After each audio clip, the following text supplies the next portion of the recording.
Hello friends, स्वागत है आप लोग का हमारे यूट्यूब चैनल अर्चना ऑनलाइन क्लासेस में। तो आज के इस वीडियो में हम आप लोग को बिहार बोर्ड मैट्रिक एग्ज़ाम 2025 के लिए लाए हैं फार्मूला का जो सेशन आप लोग का चल रहा है मैट्रिक एग्ज़ाम का। तो उसी के लिए जो है आप लोग का हम नेक्स्ट जो है समांतर श्रेणी जो कि आपका 5 चैप्टर में है, इसको लेकर आए हुए हैं। आपको बता दें कि 1 चैप्टर से लेकर के 4 चैप्टर तक, जिसके आपका वास्तविक संख्या हो गया, फिर बहुपद था, फिर आपका रैखिक समीकरण वाला, उसके बाद जो है द्विघात समीकरण था, द्विघात। तो उन सभी का जो है आपका फॉर्मूला जो है सारा करवा दिया गया है। आज इस वीडियो में हम आप लोग को समांतर श्रेणी यानी कि जो समांतर श्रेणी से जितने भी प्रश्न आपको आते हैं उसको जो है ये सारे अगर फॉर्मूला आप पढ़ जाते हैं तो आपको सारे जो क्वेश्चन है वो बन जाएंगे। तो चलिए शुरू करते हैं आज के इस वीडियो को, जो कि काफ़ी महत्वपूर्ण रहने वाला है आप सभी के लिए, क्योंकि आपको हम बता दें कि आपका जो फार्मूला है काफ़ी इम्पॉर्टेंट रोल रखता है आपके एग्ज़ाम में।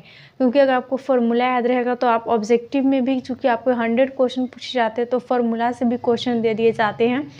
और इसके अलावा आप मैथ अगर सॉल्व करना चाहते हो तो उसमें फार्मूला भी लिखते हैं, लघु में या फिर दीर्घ हो, मतलब 5 मार्क्स वाला या फिर 2 मार्क्स वाला हो, तो उससे आपको और जो है मार्क्स गेन होते हैं, यानी मार्क्स बढ़ते हैं और क्वेश्चन भी आसानी से ईजिली से सॉल्व हो जाते हैं। तो देखिए बस इतना ही फॉर्मूला आपके समांतर श्रेणी जो चैप्टर है इसमें। तो पहला है, हम जानेंगे एपी जो होता है इसके व्यापक रूप के बारे में। तो इसका जो व्यापक रूप होता है वो हो जाता है, ए होता है सबसे पहले, फिर ए प्लस डी, फिर ए प्लस 2d, ए प्लस 3d, यानी कि ए प्लस एन डी, यानी कि इसी तरह से जो बढ़ते चला जाता है। जहाँ पर ए हमारा क्या है, ये जो है हमारा प्रथम पद है और डी जो है वह हमारा सारवंतर है। तो यहाँ पर सारवंतर क्या होता है, इसको अब हम जो है अच्छे से समझेंगे। तो सबसे पहले आपको याद रखना है एपी के व्यापक रूप के बारे में, जो कि इसका फॉर्म होता है ए प्लस डी, ए प्लस 2d, ए प्लस 3d, ए प्लस 4d, इसी तरह बढ़ते जाता है। जैसे कि पहला पद इसको हम लोग कहते हैं, हमने अभी बताया प्रथम पद, ये हो गया दूसरा पद, तीसरा पद। तो देखे होंगे आपको एपी में क्या देता है कि इसका जो है हम तीसरा पद निकालिए। तो तीसरा पद इज इक्वल टू हम क्या लिख देंगे, तीसरा पद क्या होगा यहाँ पर ए प्लस 2d। ओके, तो ये तो हम सामने देख रहे हैं। अगर हमें 50वां पद 60वां पद दे देगा तो वो किस प्रकार से निकालेंगे, तो उसको देखिए और समझिए यहाँ पे।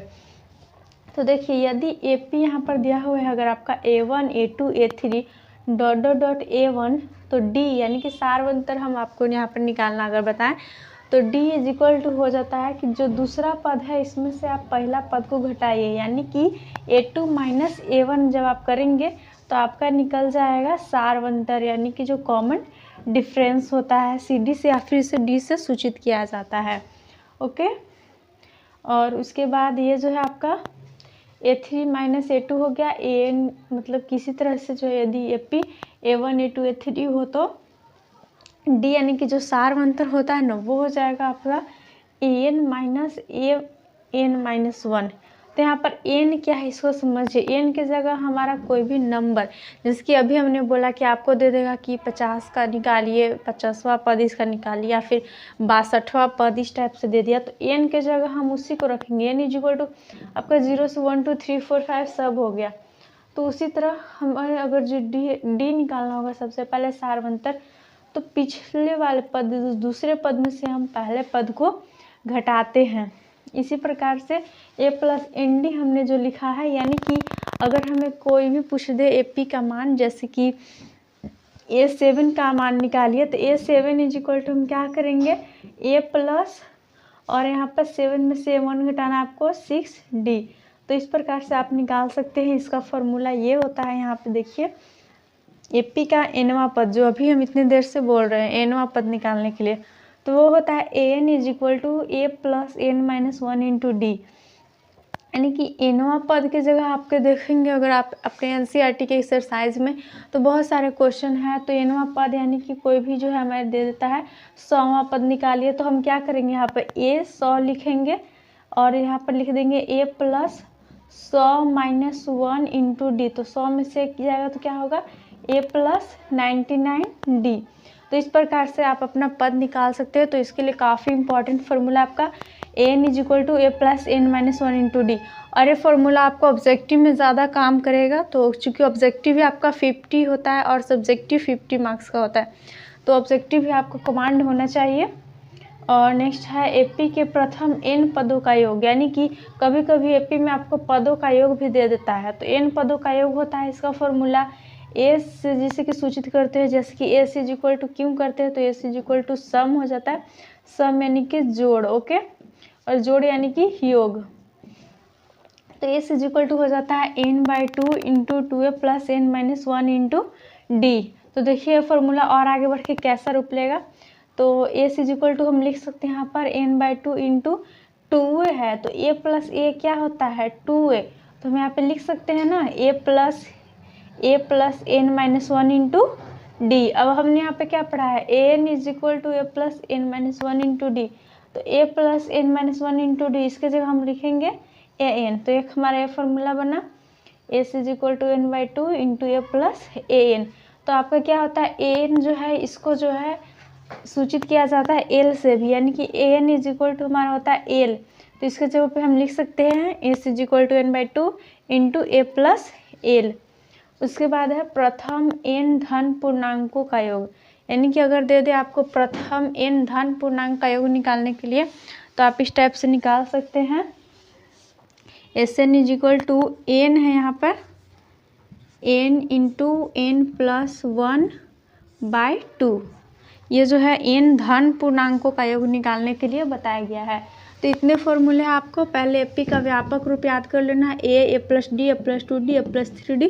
उसके बाद ये हमारा प्रथम पद होता है डी सार्वंतर।